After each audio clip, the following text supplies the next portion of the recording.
This morning's scripture is from Mark chapter 6, beginning at verse 1.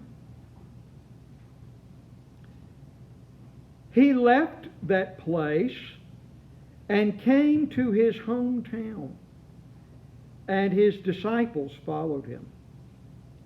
On the Sabbath, he began to teach in the synagogue, and many who heard him were astounded. They said, "Where did this man get all this? What is this wisdom that has been given to him? What deeds of power are being done by his hands? Is not this the carpenter, the son of Mary, and brother of James and Joseph and Judas and Simon? And are not his sisters here with us?" And they took offense at him. Then Jesus said to them, "Prophets are not without honor, except in their hometown, and among their own kin, and in their own house." And he could do no deed of power there, except that he laid his hands on a few sick people and cured them. And he was amazed at their unbelief.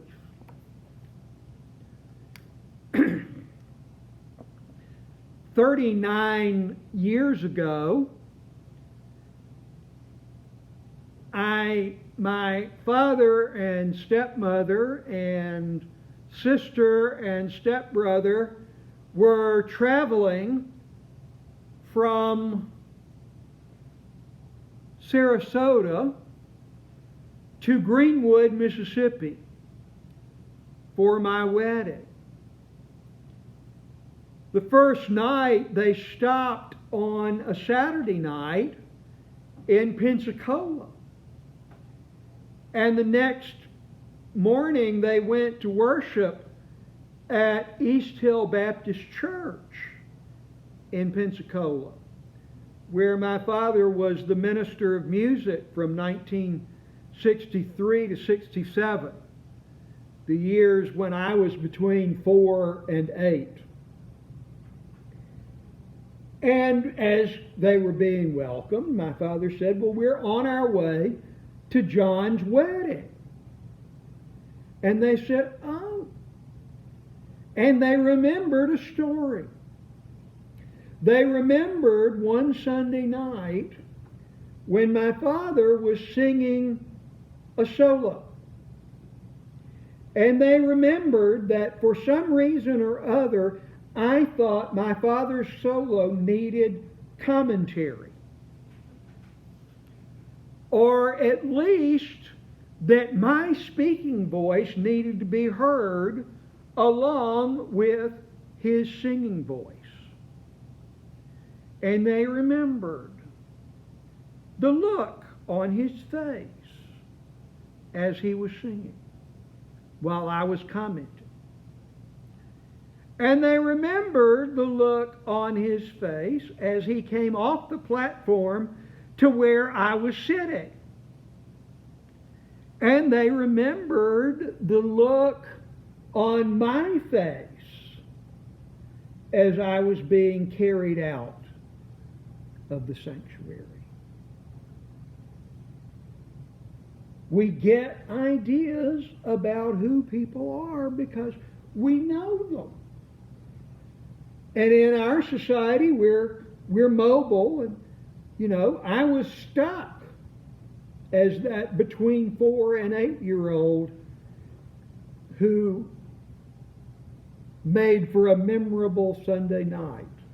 I dare say whatever it was the preacher said that night did not stick in their minds nearly as well as the look on my face as I was being carried out. People remember. Jesus has left Nazareth. He's traveled around mostly in Galilee. He's gotten famous. And now he returns to Nazareth. and he is sitting in the teaching spot at the synagogue.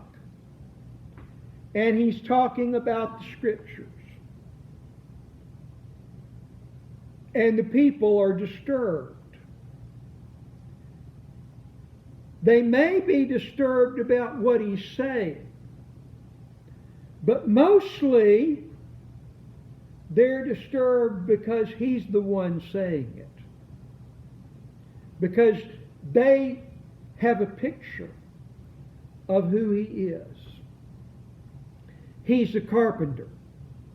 He's a tekton, a builder, a worker with stone and wood, or stone or wood, a day laborer, more than likely, not someone with land,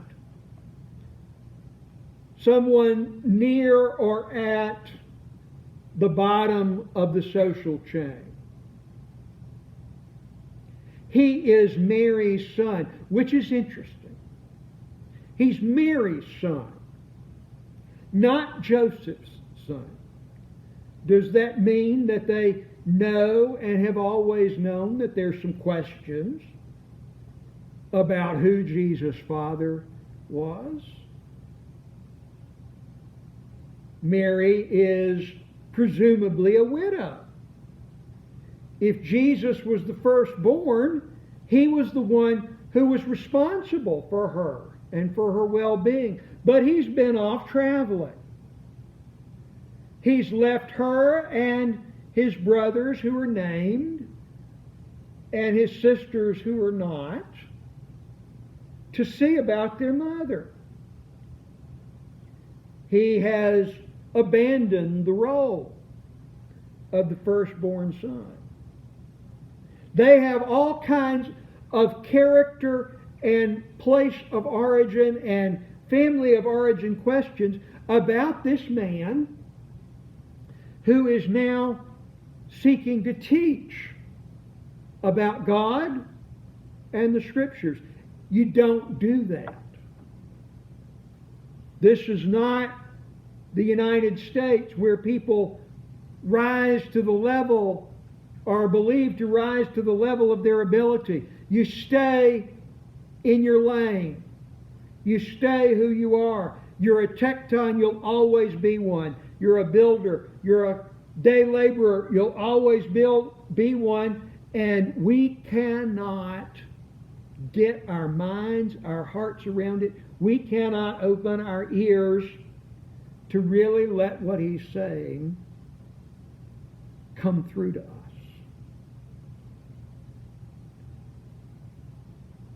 And Mark says he could not do great works there,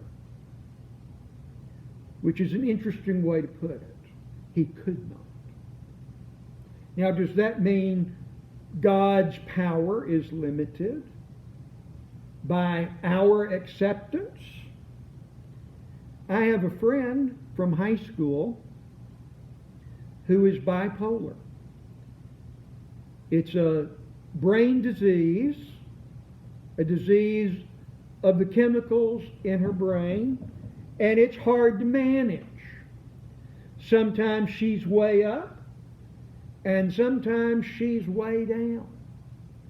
And sometimes the balance of her medicines get out of whack, and it's hard to get them back in balance so that she is safe and able to participate. In addition to the medicines she has been taking, she has sought healing through different churches, through people praying for her. And the care of those churches is a help and a support. But they tell her, some at least have told her, you're just not believing hard enough. And I don't agree. She does believe, she does really want to be healed. But It's something she was born with. It's something she'll be living with the rest of her life. She believes, but she's still going to have it. It has to be managed. What I think he's saying is they were so set on keeping Jesus in his box, continuing to think of him as just that, just the carpenter, just the day laborer, just the son of Mary. They didn't even ask. They didn't even seek for his help. They cut themselves off for help that was available because they couldn't get past who it was that was the helper. We certainly want, and I certainly seek for my life and my character to match up to what I'm saying. We've known people and experienced people whose character does not match what they're saying. That's not the case with Jesus, but they still are not paying attention. Only a few of them, Mark says, seek Jesus out, seek his help. God may be trying to get through to us. The messenger may be someone we don't trust for whatever reason. We may have decided we don't want the message if it's coming from that messenger. But God may be trying to get through to us through a messenger we hadn't expected, through a means we hadn't expected. And if we attend to the messenger, and if we attend to the message, great works can be done.